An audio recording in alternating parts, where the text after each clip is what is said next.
예.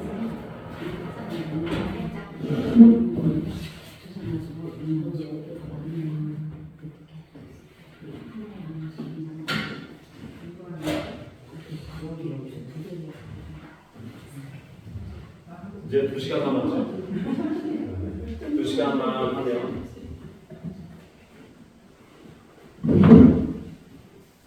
지금 4시.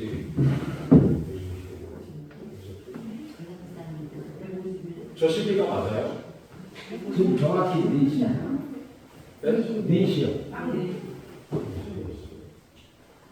조금 길게 해야 되겠네요. 뭐 상관없죠? 네. 여러분들이 이제 성경을 볼 수 있는 눈을 키워야 되고, 성경을 전체적으로 보고 부분적으로 볼 수 있는 이 작업들을 여러분들이 해야 됩니다. 마태복음서를 본다, 혹은 마태복음 이외에 요한복음, 그 외에 이제 제2사도라고 할 수 있는 첫 번째 사도를 따라다니는 제2사도에 해당하는 자들이 쓴 이제 인간 저자들, 예를 들어 마가나 누가, 마가와 누가 같은 경우는 공통적인 관점을 갖고 해서 공관복음이라는 말을 쓰고 있지만, 그래도 이제 이 시기적으로 봤을 때 이 복음서가 나와야 되는 배경이나 이 환경들을 여러분들이 알고 있어야 한다. 성경을 볼 때 이제 기록된 시기의 상황이에, 그리고 교회가 처한 환경, 이런 부분들과 더불어서 구약 성경을 어떻게 보느냐, 이 부분. 그래서 전체적인 측면에서는 이 성경 전체를 볼 수 있는 이 시각들을 키우는 작업이 필요하고, 그 다음에 부분적으로 볼 수 있는 부분들도 여러분들이 함께 부분과 전체를 볼 수 있는 부분들을 키워가야 됩니다. 부분, 성경의 전체, 그리고 부분, 이 이해가 필요하다. 전체에 대한 이해, 부분에 대한 이해. 그래서 전체는 부분으로 가고 부분 역시 전체로 가게 되는 이 흐름들이 있습니다. 예를 들면 마태복음을 봐도 마태복음서를 보면 역시 모세오경도 보이고, 그 다음에 선지서도 보이고, 그다음에 예언서도 보이고, 역사서도 보이는 이 부분들이 보이는. 그러니까 모세오경을 봐도, 모세오경을 보는데 이 오경을 봐도 여기에 복음서들로 추출해낼 수 있는. 그 다음에 선지서를 봐도 복음서를 추출할 수 있어요. 복음에. 예언서도 마찬가지고 역사서도 마찬가지예요. 그럼 이 복음서가 그런 공관적인 복음, 여기에 더하기 이 공간에 대한 공통적인 관점을 갖고 우리가 천상으로, 이 공간이라는 것은 이제 물론 지상을 배제하는 것을 의미하는 건 아니지만, 천국의 개념으로 천상 혹은 천국, 천계, 이런 쪽으로 이제 갈 수 있는 내용들도 함께 들어갑니다.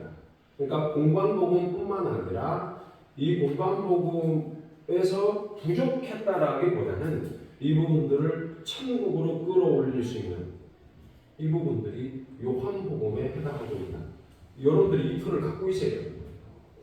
요한복음에 대한 부분들, 영적인 부분들 너무 많고, 천국에 대한 신비라고 그러면 조금 해석하는 방식이 좀 그럴 수 있지만, 요한복음서는 주로 이제 하나님의 신성에 대한 부분들, 예수님은 하나님이시다에 대한 이 예수님의 신적 신성과 신적인 신성, 그리고 인적인 신성, 이 신성에 대한 부분들이 잘 기록이 되어 있습니다. 그래서 나를 본 자는 아버지를 보았다. 이 부분들이 예수님을 본 사람은 무조건 하나님을 본 거거든요. 네. 나를 본 자는 아버지를 보았거늘 어찌하여 아버지를 보이라 하느냐. 그러면 여러분들이 나를 본 자는 아버지를 보았다고 말씀할 때 그러면 나는 아버지는 서로 떨어져 있는 관계가 아니라는 거예요. 하나라는 거예요. 그러면 나를 본 자는 아버지를 보았다. 이게 마태복음에서 나오는 내용. 그렇죠? 나를 본 자는 여기에 중요한 내용들이 나를 본 자는 나를 본 자는 아버지를 보았다. 아버지를 나를 본 자는 아버지를 나를 아버지를 병행구조죠. 그러니까 내가 아버지다.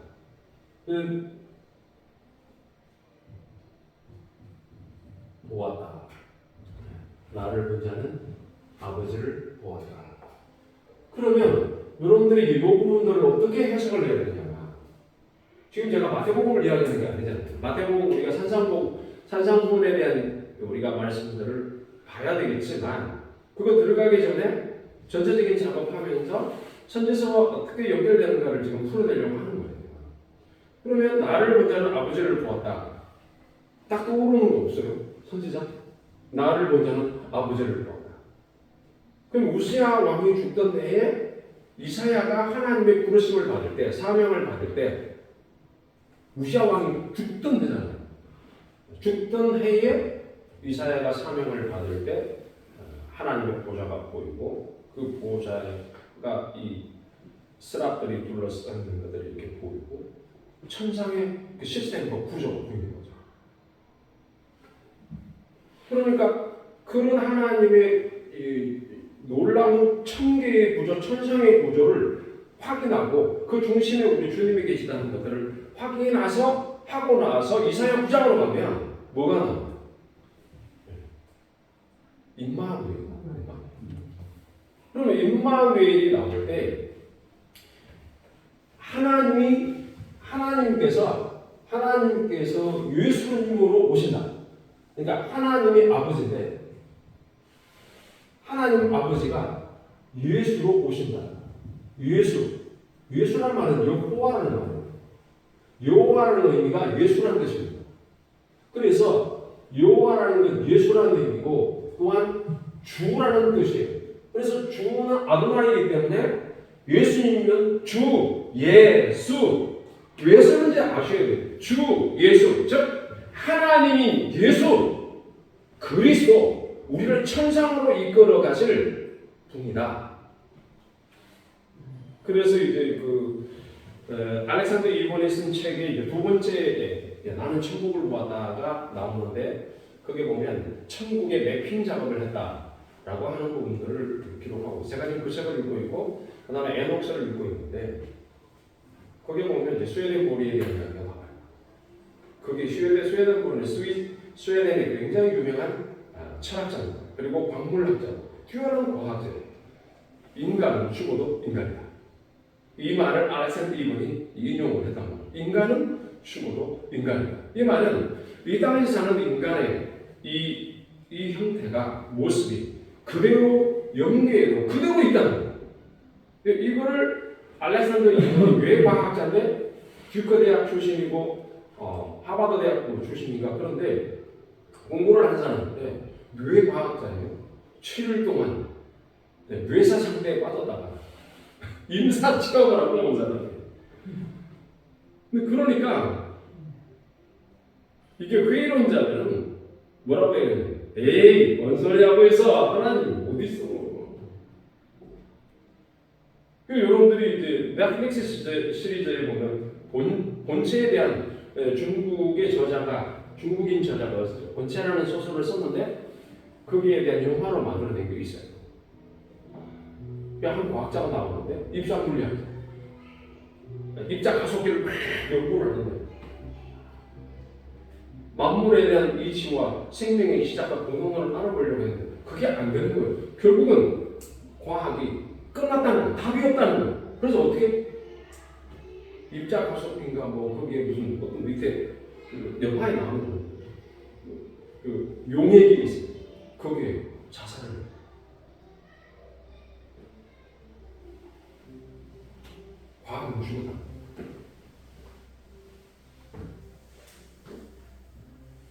그러면 이제 소크라테스가 너 자신을 알라고 이야기했고, 소크라테스 다음에 플라톤이 나오고, 플라톤 다음에 아리스토텔레스가 나오는데, 너 자신을 아는 게 뭐냐?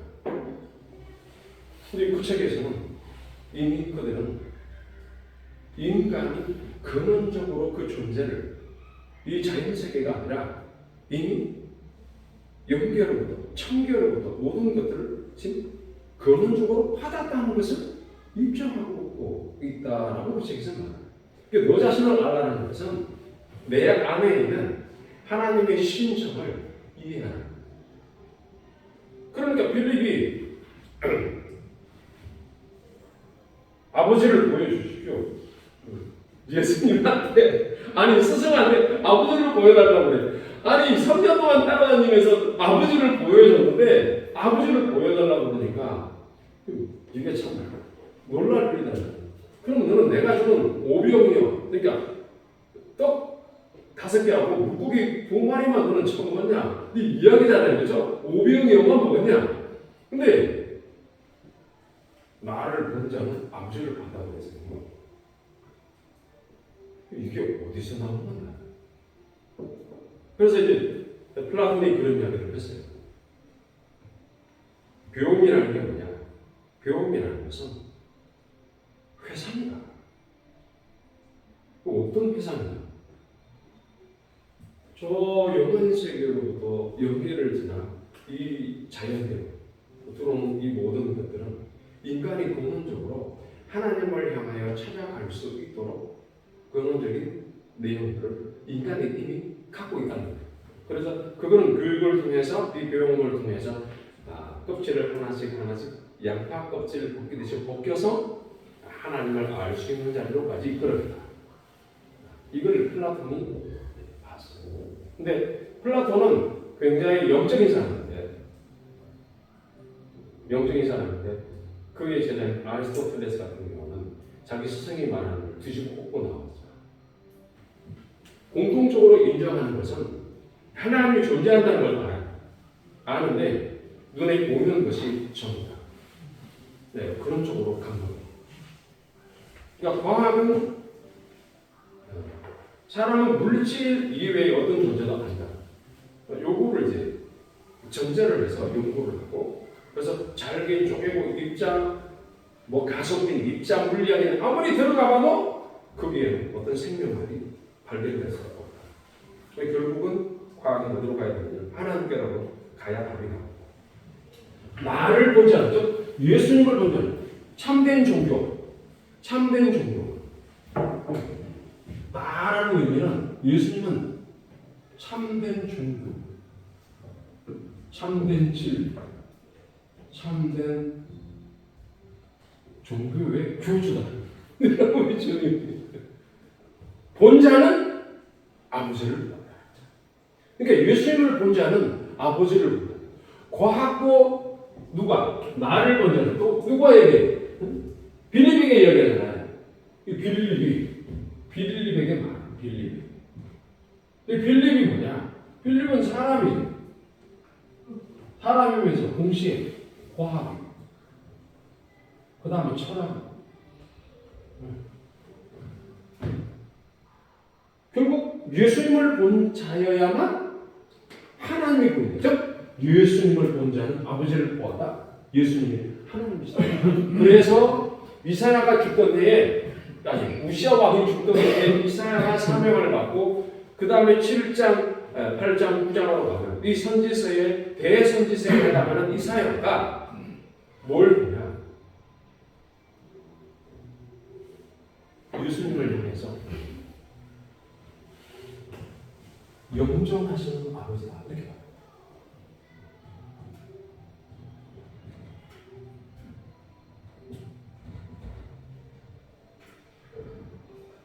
임마누엘의 하나님으로 오시는 우리 주님이 영존하시는 아버지다. The everlasting Father. 영존하시는 아버지. Almighty God. 전능하신 하나님. wonderful. 기묘한. Counselor. 모사. 귀묘나 묘사. 그 다음에 뭐라고 이야기해? 평강한, 전능하신 하나님, 그리고 영존하신 아버지. 그럼 이사야가 하나님 앞에 사명을 받으면서 그 말씀에 이사야가 전하는 하나님의 말씀의 모든 에피소드와 그 내용 안에 뭐가 들어가 있냐면 바로 나를 본 자가 아버지를 보았다는 이 내용들에 대한 것들이 함축되어서 나오는 거고, 이걸 당대 왕들은 인정하기 싫은 겁니다. 모시아뿐만 아니고 히스기야도 하나님 앞에서 사실은 말씀대로 산다고 선한 왕이라고 말하지만 실질적으로는 병 걸렸을 때 죽어버려야 돼요. 그렇죠? 그래야 그 위에 악한 왕이 안 된다. 그러니까 우리는 어려움을 당하거나 힘든 일을 당할 때 하나님 앞에 강구해서 기도함으로 도움을 요청하는 것도 있지만 때로는 죽어야 할 때는 죽어야 돼요. 아멘. 아멘을 자꾸 하시면 오늘 조금 부러우시는. 아멘.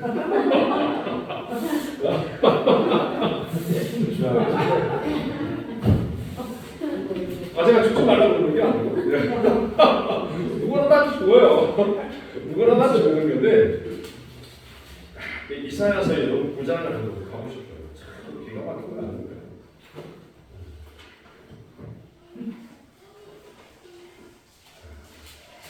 다른 사람은 9장 누구라고 그러고 우리 이수장 뭐라고 해요?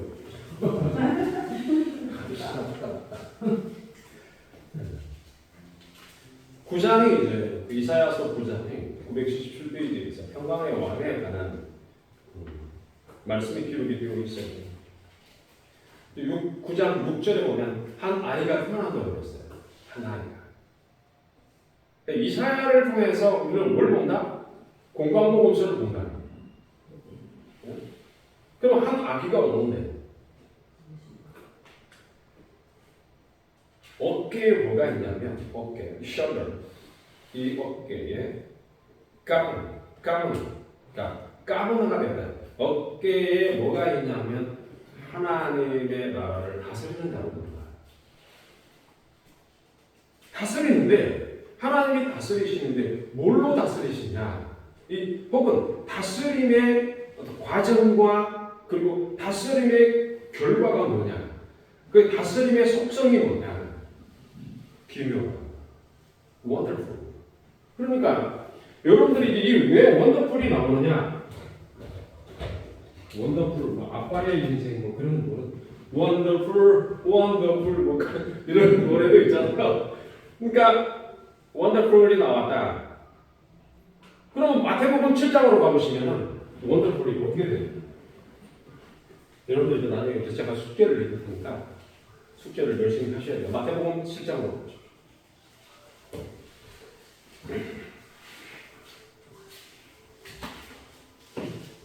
마태복음 5장에서는 이제 산상수훈에 관한 이야기를 우리 통상적으로 알고 있어요. 근데 백호와 더불어서 알아야 될 게 뭐냐면 이건 단순히 산상수훈을 뛰어넘는다. 그건 기본입니다.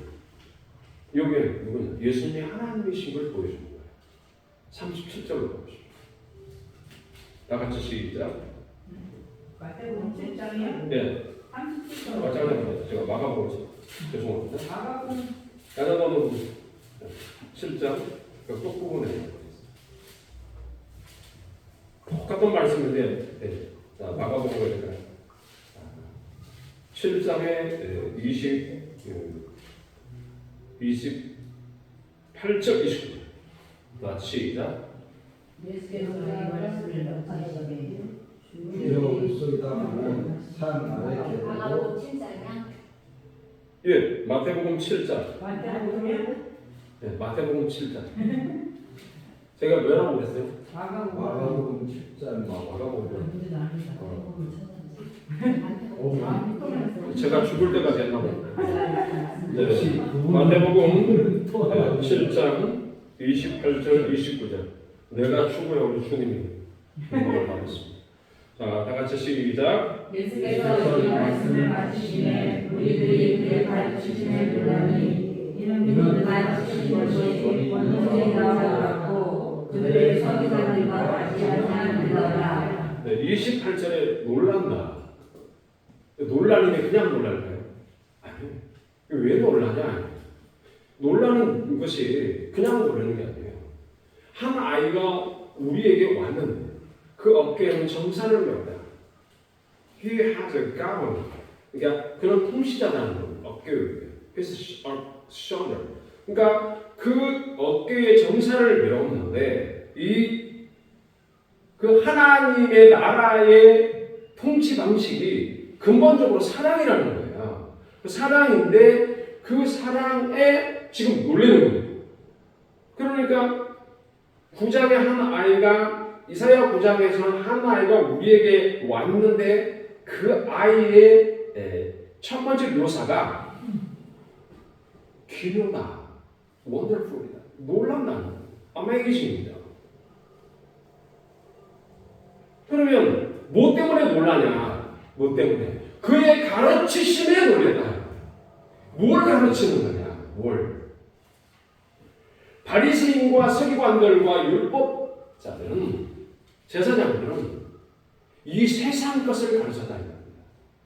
예수님이 하나님이시라는 사실을 몰랐다는 겁니다. 여호와가 예수님이라는 사실을 그들은 모르고 살았다는 겁니다. 그런데 말씀을 통해서 가르치는 내용이 여기 권세가 있고 서기관과 바리새인 같지가 않다는, 율법학자들과 같지 않다는 겁니다. 권세가 있어서 놀라는 거예요. 그 가르침에 놀라는 거예요. 그러면 통치의 첫 번째 방식이냐, 하나님이 다스린다는 의미의 첫 번째가 뭐냐, 이게 많은 사람들을 놀라게 합니다. 그럼 놀란다는 게 뭐예요? 평상시에 알고 있던 것과 다르다. 아까 이제 이재용 교수님 그 이야기 하더라고요. 문선명이고 박태선 이런 사람들은 다 이단이라고. 그 사람들이 거짓으로 가서 잘못 가르쳐가지고 이단이었어요. 그걸로 뒤집으면 우리가 인간이 될 수 있다. 90%가 그 이야기를 토론하면서 놀랐어요. 90%가 예수님이 하나님이시라는 사실을 모른다.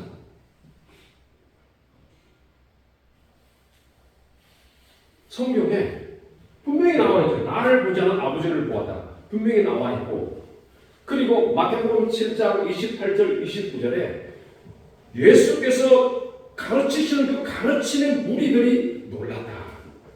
왜 놀랐냐? 이 놀란 것을 누가 기록을 했어요? 첫째, 예수님이 놀랐다. 두 번째, 누가 기록했냐고 지금 말하는 겁니다. 예수님이 기록했다? 아니면 놀란 사람이 기록했다? 아니면 제자들이 기록했다? 마태복음 누가 기록했어요? 마태는 예수님의 직속 제자예요. 제1제자예요. 지켜본 거예요. 그 가르침에 놀란 현장을 목격한 사람이라는 거죠. 그러니까 나를 본 자는 아버지를 보았다는 의미가 지금 여기에 나타나고 있다. 그러니까 놀랄 뿐만 아니라 원더풀, 기묘다, 기가 막히게 놀라는 겁니다. 그럼 교훈으로, 말씀을 가르침으로 놀란다. 그럼 권세가 어디에 나오느냐? 하나님의 말씀이 정확하게 진리 가운데 풀어질 때 이게 나오냐? 그런데 여러분들이 왜 목사가 되고자 하는지 저는 잘 모르겠어요. 그런데 주의 종의 길로 간다 했을 때 가장 중요한 게 이것을 제대로 가르쳐야 됩니다. 근데 안 가르쳐요. 왜 안 가르쳐요? 눈에 보이는 것을 따라서 성도들의 관점을, 주를 향하는 관점을 바꾸면서 물길을 바꾸고 주님께로 향하는 물을 바꾸는 거예요. 대표적인 자가 누구예요? 네? 한번 생각해 보세요.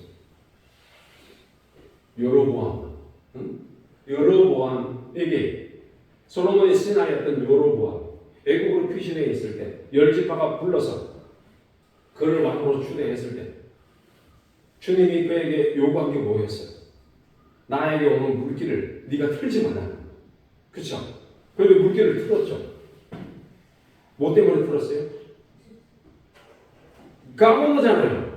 통치를 하는 거예요. 그러니까 통치의 목적과 관심이 하나님께로 도는 것이 아니라 자기의 야망, 권세, 힘, 요기의 주, 눈에 보이는 것에 속아서 여로보암이 멸망하는 겁니다. 여로보암의 죄라는 게 바로 그런 여로보암의 죄. 참 이런 거 참 잘 들었어요. 여로보암. 여러 방향으로 보는 거예요. 여로보암. 여러 방향으로 보는 사람. 차라리 한보암이라면 좋을 텐데. 한보암. 아니면 진보.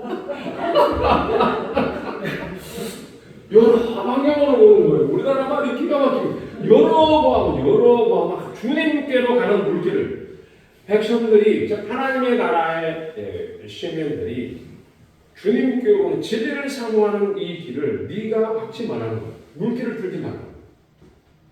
이게 여로보암의 죄가 죄의 속성이 뭐냐면 죄의 속성이 이 죄가 신성을 왜곡하는 죄예요.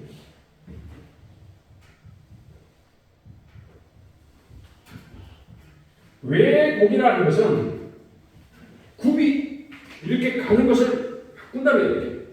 그렇죠? 곡해한다. 주님께로 향하는 것을 물길을 바꾸는 방향을 틀어버려. 그래서 이제 여로보암의 죄가 그 이후에 일어나는 모든 왕들에게 그 죄성이 계속해서 유전돼요. 무서운 죄예요. 이 부분. 그러면 요런 그 여로보암의 죄 성향들이 여기에 죄송한 표현이지만 빌립에게도 있었다. 나를 본다는 아버지를 보았는데 너는 뭐하고 있냐. 그래서 이사야 9장의 한 아기는 우리 주님을 의미하는데 아이라는 의미는 진리의 순수함을 뜻하는 거니까 그래서 우리에게 나타나는 것은 진리를 가지고 다스리고 즉 하나님의 말씀으로 천국을 열어 보이고 예수님이 하나님이시라는 사실을 통하여 천국이 확대되는 이 부분들을 밝히고 있는 거예요. 그러니까 요한계시록으로 가면은 여러분들이 요한계시록 4장을 한번 보죠. 계시록사.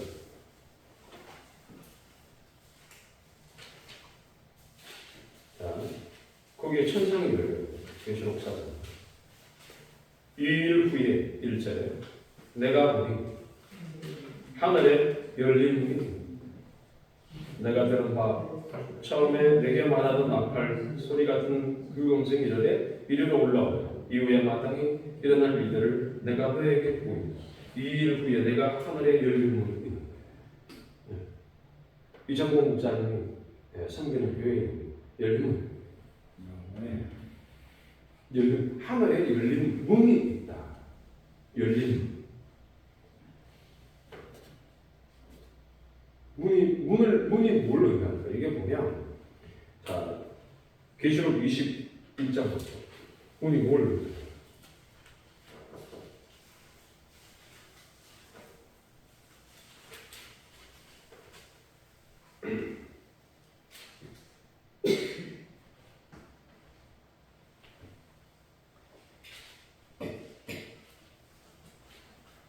자, 9절부터 보면 일곱 대접을 가지고 21장 9절에 10절 보면 성령이 나를 데리고 높은 산으로 올라갔다. 자, 그래서 하늘에서 내려오는 하나님께로부터 하늘에서 내려오는 거룩한 성 예루살렘을 보였다. 거기에 하나님의 영광이 있고 성의 빛이 지극히 귀한 보석같이 같았고 벽옥 수정같이 맑았다. 빛이 굉장히 휘황찬란했다는 겁니다. 크고 높은 성곽이 있는데 12문이 있다. 그렇죠? 천국에 열린 문이 있다. 12문이 있다. 그 문에 12천사가 있고 그 문들 위에 이름을 썼는데 이스라엘 자손 12지파의 이름이다. 그러면 문이 있죠. 문이 있고 그 다음에 문 아래에 이제 보면은 13절에 동쪽의 세문, 북쪽의 세문, 남쪽의 세문, 서쪽의 세문 3 해가지고 3, 40, 12개 문이 있죠. 그 다음에 14절에 가면 그 성의 성곽에는 12기초석이 있고 그 위에는 어린 양의 12사도 12 이름이 있다. 이 성곽을 돌아가면서 기초석 위에 뭐가 있어요? 문이 있습니다. 네. 그럼 열린 문이라는 의미 자체는 뭘 의미하느냐? 인천 연수구에 있는 교회 열린 문을 의미하는 것도 있지만 여기에 이제 그 열린 문의 의미는 신약과 구약에 대한 이 모든 것들의 진리가 온전히 밝혀진다는 겁니다. 문이라는 것은 열리고 들어가는 거잖아요. 그럼 열렸다 이 말은 그 안에 있는 것이 열린 그쪽을 향하여 보여지는 계시가 흘러나오는 겁니다. 그럼 계시의 발원지가 어디냐? 우리 주님입니다. 그럼 그 주님이 어떤 주님이냐? 그게 요한계시록 3장에 보시면은 1장부터 시작해서 3장까지 쭉 나오는 그 내용이 여기 우리 주님이 어떤 분이신가에 대한 설명을 하고 있어요. 1절에 요한계시록 1장에 보시면은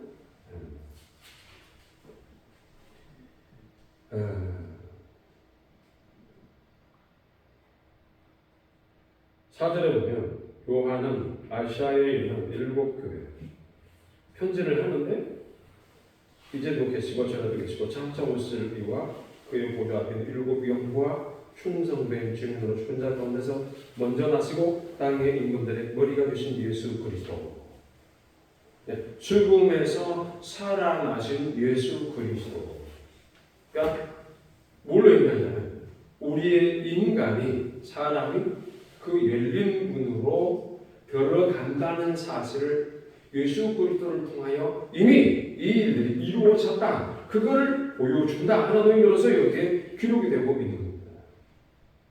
6절에 보면은 아버지 하나님을 위하여 5절에 보면 예수 그리스도로 말미암아 은혜와 평강이 너희에게 있기를 원하노라.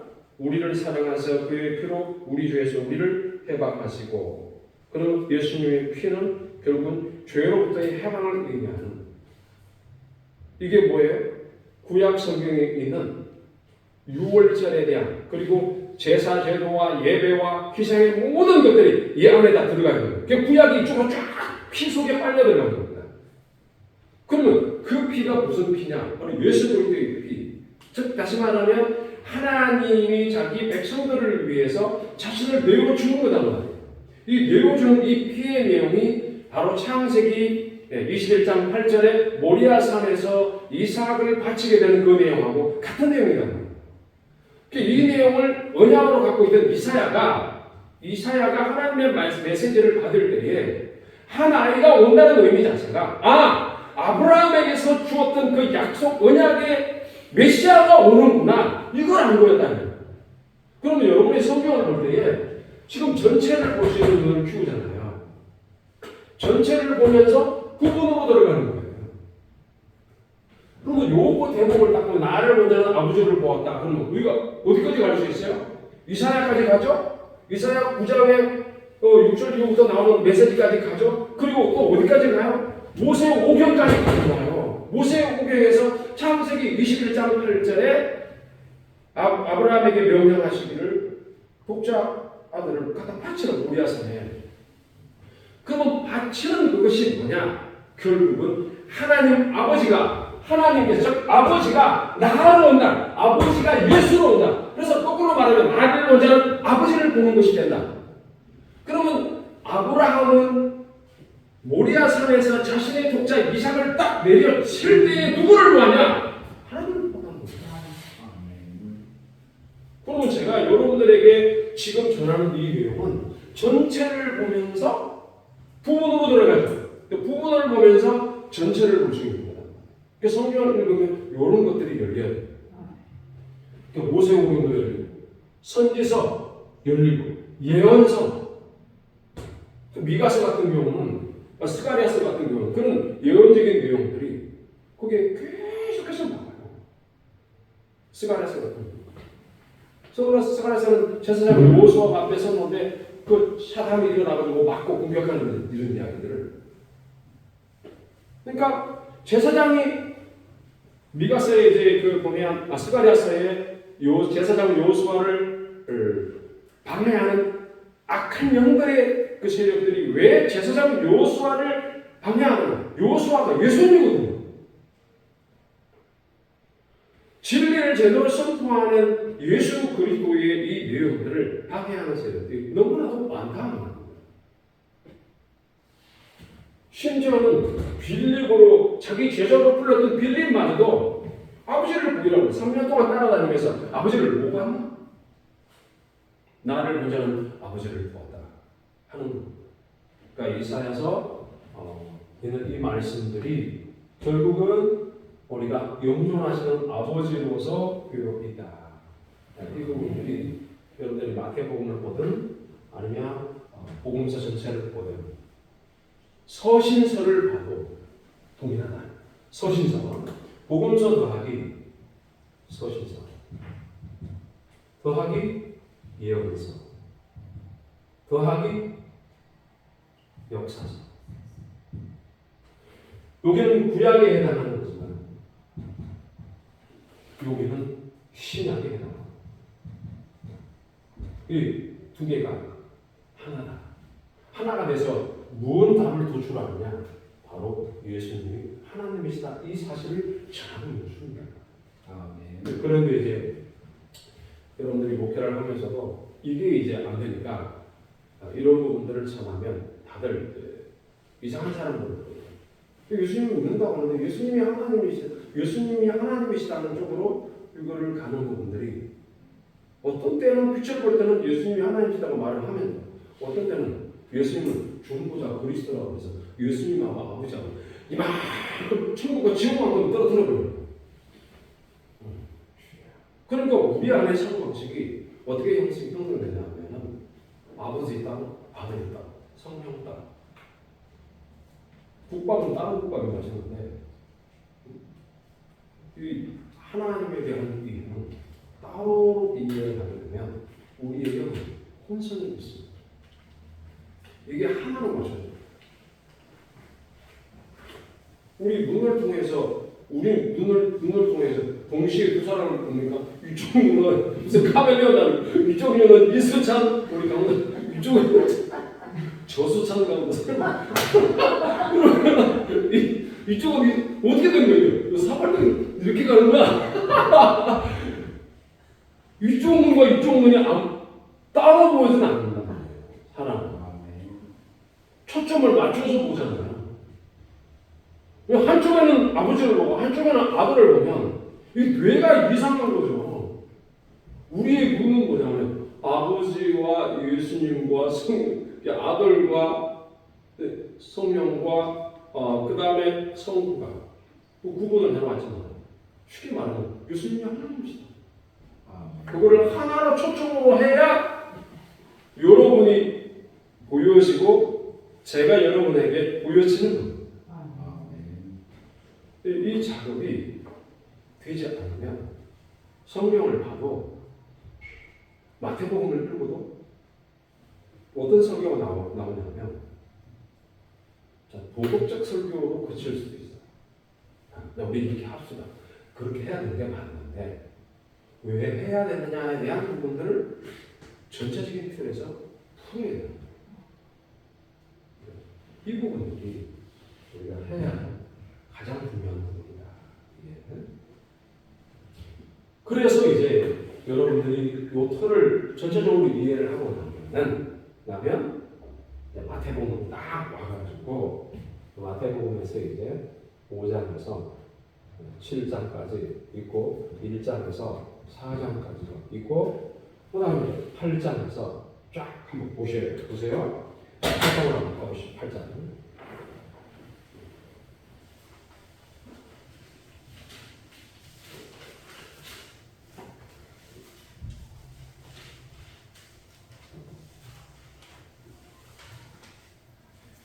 그러니까 7장에서는 말씀을 가르치셨는데 가르치심에 놀랐다.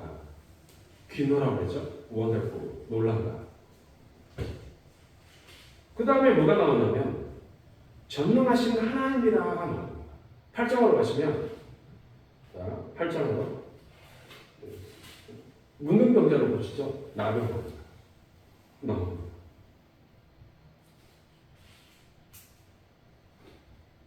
그 다음에 5절부터 백부장의 하인을 고친다고 합니다. 그런 다음에 14절부터는 많은 사람들을 고친다고 합니다. 문둥병자를 고치고 나병 환자 그리고 백부장의 하인을 고치는 거예요. 이렇게 고치는 모든 내용들이 왜 있느냐 하는 거예요. 이게 이렇게 기록되고 그 다음에 많은 사람들을 고치는 내용. 그런 이후에 여기 전능하신 하나님이시라는 것을 보여주죠. 질병을 이길 수 있도록 한다. 주님이 병을 치료하시는 분으로 나타나는데 8장의 3절에 보면 예수님이 원한다라고 되어 있어요. 내가 원하는 깨끗함을 받으라. 그럼 여기에서 뭐가 나오나? 자, 여러분들이 이제 이 대목을, 이 구절을 만나면 여러분들이 뭘 봐야 되냐면 나도 거룩하니 너희도 거룩하라. 이 말씀 기억나죠? 네. 레위. 그럼 모세오경에 있는 나도 거룩하니 너희도 거룩하라. 내가 거룩하니 나도가 가죠. 내가 거룩하니 내가 거룩하니 너희도 거룩하라. 내가 거룩하니 너희도 거룩하라. 내가 원하는 깨끗함을 받으라. 하나님이 거룩하시니 거룩함을 수용하고 받아들이도록 주님이 사랑으로 가신 겁니다. 내가 원하는 거룩해져라. 깨끗해져라. 문둥병이 누구예요? 우리가 문둥병. 내가 문둥병이다. 보이는 세계와 보이는 세계를 치료하고 보이는 세계를 표상하는 것은 보이지 아니하는 것들을 교체하는 거예요. 그러면 문둥병이 돌았다는 의미 자체는 내 영의 영이 그리고 인류의 상태가 사람의 상태가 그리고 유대인들의 상태가 거룩하지 못하다는 것을 드러내주는 거예요. 마태복음에서 말하는 나병 환자를 제일 처음에 치료하는 형식으로 나오는 이유가 바로 그런 겁니다. 우리는 하나님에 대해서 잘못 알고 있는 이 신성을 하나님을 왜곡시킨다. 그러니까 나를 먼저는 아버지를 보았는데 자꾸 아버지를 보여달라고 이야기하는 경우는 예수님을 본다는 거잖아요. 그 모양이나 문둥병 갖고 있는 거나 같다는. 그럼 뭐예요? 문제? 주님을 봐야만 해결되는 거잖아요. 그래서 내가 원하노니라고 말씀하는 거예요. 내가 원하니 깨끗함을 받으라. 내가 원하니 주님이 원하십니다. 주님이 열망하고 주님이 사랑하시는 게 뭐냐 하면 우리가 거룩에 이르는 것이다. 그러니까 생명을 보장받고 생명을 안전하게 지켜주는 방법이 뭐냐 하면 결국은 여기 앞에서 말씀드렸지만 십계명을 재해석해내어서 율법을 완성하러 오신 이 내용 이 부분들을 지켜야 된다라고 말을 합니다. 그래야 거룩하게 됩니다. 문둥병에 걸렸을 때는 제사장에게 가는 법이 있어요. 그래서 제사장에게 가서 네 몸을 보이라. 주님이 그렇게 말씀하신 거고. 그럼 몸을 보일 때 문둥병자는 공동체로부터 분리되었잖아요. 분리되어서 보는 거예요. 그러니까 분리됐다는 의미는 이제 죄로 인한 분리. 하나님으로부터 멀어진다. 이런 부분들도 우리가 알 수 있는 대목이고, 근데 제사장으로 가까우면서 이 병든 부분들이 완전히 깨끗하게 회복되었다는 사실을 증거하는 거다. 이걸 뭐라고 해요? 율법을 완성하시는 거예요. 율법을 완성하러 오시는 거예요. 그러면 겉으로는 문둥병이지만, 그러나 실질적으로는 뭘 이루어내요? 율법의 우리의 생명을 안전하게 지켜내는 십계명을 지키는 이 일들을 주님이 완성시키는 쪽으로 온다. 자, 그래서 여러분들이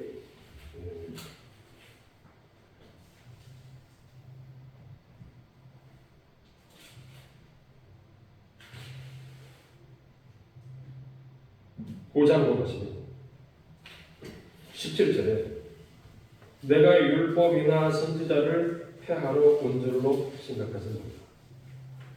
율법이나 선지자 그러면 구약성경만, 율법은 모세오경만, 선지자라 그러면 그 모세오경을 즉 십계명을 지키라고 끊임없이 교훈하고 강조하고 메시지를 전하는, 이게 구약이라는 겁니다.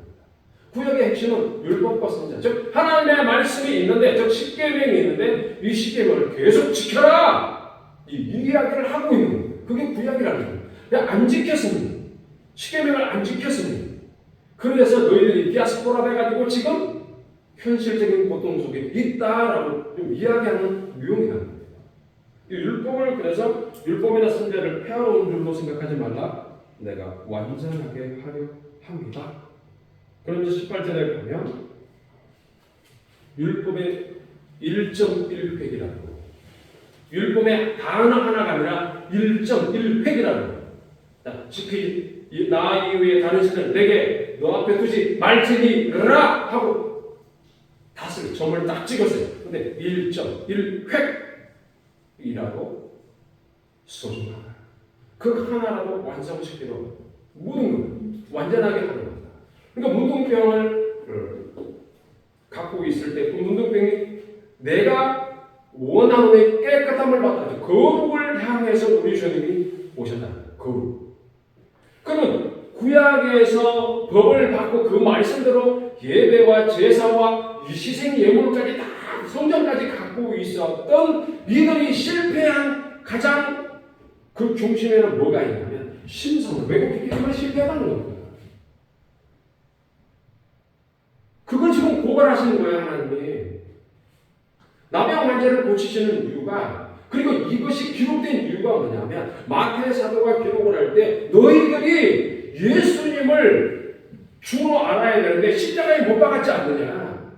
근데 너희들이 십자가에 못 박은 그 예수가 바로 율법과 선지자에서 말씀하셨던 바로 그다. 아멘. 내가 바로 크다. 아멘. 예수님이 여호와시다 이 이야기잖아요. 이 이야기를 하면서 유대인의 왕으로 오신 이가 예수님이신데 너희들이 그것을 못 받으니까 문둥병자 아니냐 이겁니다. 그걸 고발하는 거예요. 수많은 사람들이 고침을 받는데 문둥병자가 먼저 나오면 이 말씀이 끝나고 나서 주님이 우리를 각색 전공자들을 다 고치시면서 하시는 말씀으로 그 많은 사람들이 주님에게 뭔가 있다, 능력이 있다 라고 그들을 일단은 모아놓고 이제 산으로 이끌어 가셔서 그들에게 오병이의 역사를 느끼시고 메시지를 막 말씀 전하면서 천국의 양식들을 보여줄 때에 너희들이 그 천국의 양식을 받아 먹었지만 결국은 십자가의 못을 박았다. 한번 생각해봐라. 십자가의 못을 박은 그 예수가 바로 나를 보자는 아버지를 보았다라고 말씀하지 않는 거야. 근데 너희들이 십자가에 못 박은 걸 가만히 생각해봐라. 여기 이제 사도 베드로가 오순절 강림 때 그 이야기 하니까 3,000명이 회개하고 왔잖아요. 근데 그 이야기를 하는 게 바로 이겁니다. 깨끗함을 입으라는 깨끗함을 하다가. 그러니까 율법을 완성하기 위해서 19절에 보면 누구든지 있게 되는 지극히 작은 것 하나라도 그리고 그같이 사람을 가르치는 자는 천국에서 지극히 작다 일컬음을 받는 겁니다. 그리고 누구든지 이를 행하며 가르치는 자는 천국에서 크다 일컬음을 받는 겁니다. 그 다음에 20절에 너희 의가 서기관 바리새인보다 더 낫지 못하면 결코 천국에 들어가지 못합니다. 서기관과 바리새인은 지식을 뜻합니다. 그러니까 의라는 것은 그 말씀대로 행하는 것을 의미하는 거예요. 이들은 가르치는 것에 집중하는 거예요. 삶은 그렇게 안 살아요. 시장통에 가가지고 이게 자기네들 관복을 입은 것을 듣고 자랑하면서 막 어슬렁어슬렁 거리면서 자기의 신분과 위치를 자랑하는 쪽으로 가는 것에는 있죠. 그리고 백성들에게는 어떻게 말씀을 쪼개고 더 힘들고 무겁게 그렇게 만들어 놓은 일들을 하고 있는 그들을 따라가지 말라는 거예요. 그러니까 주님이 여기에 지금 가르쳐 주시는 노하지 말라, 간음하지 말라, 맹세하지 말라, 악한 자를 따직하지 말라, 구제해라, 구제할 때 은밀하게 해라, 그리고 이렇게 기도해라, 외식으로 금식하지 말라, 공헌을 하늘에 쌓아두라, 비판하지 말라, 공 하나 찾으라, 두드리라, 초보문으로 들어가라. 그 다음에 열매로 그들을 안다. 하고 나서 열매로 맨 마지막에 열매를 이야기해요. 서기관과 바리새인들보다 낫지 않은 이 말은 열매가 없으면 이런 뜻입니다.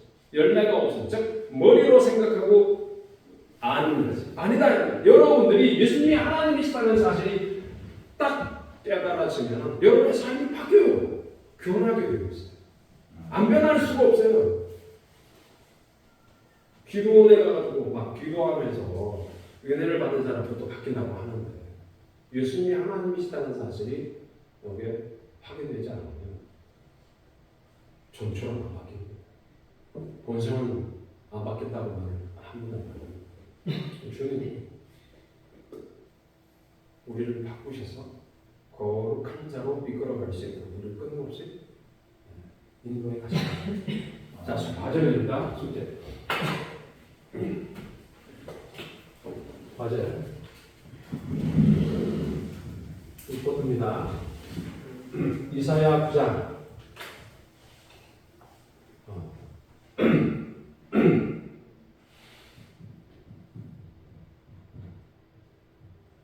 한 아기에 대한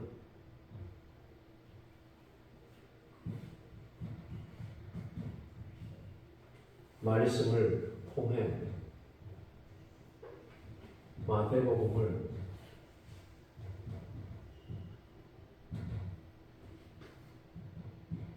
분석하라.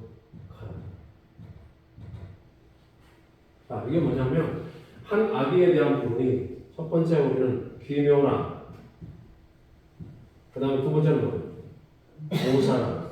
세 번째는 뭐예요? 네. 전능하신 하나님이라. 네 번째는 영존하시는 아버지라.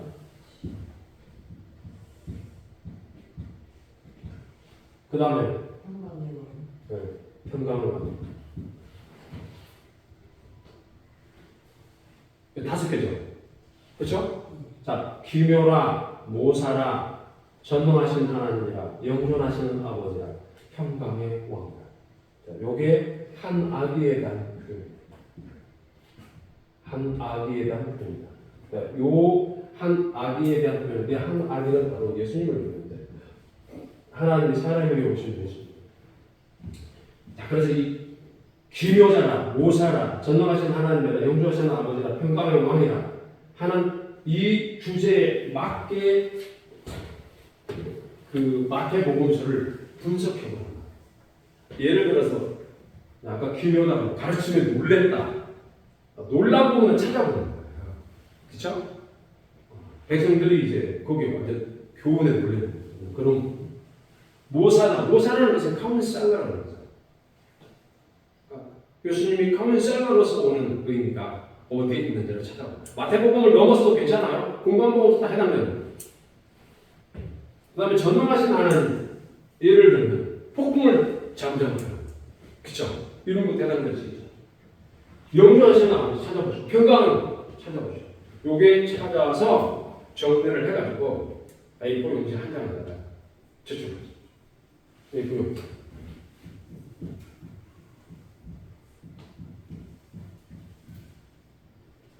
A4 용지 한 장에다가 하시든지 아니면 이런 식으로 내고 아니면 카톡으로 보내주세요.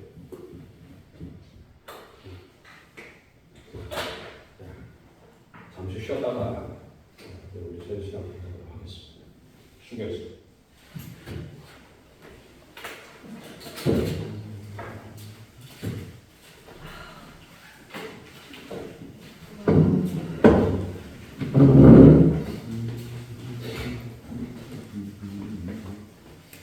오늘 시간이 되게 많으세요.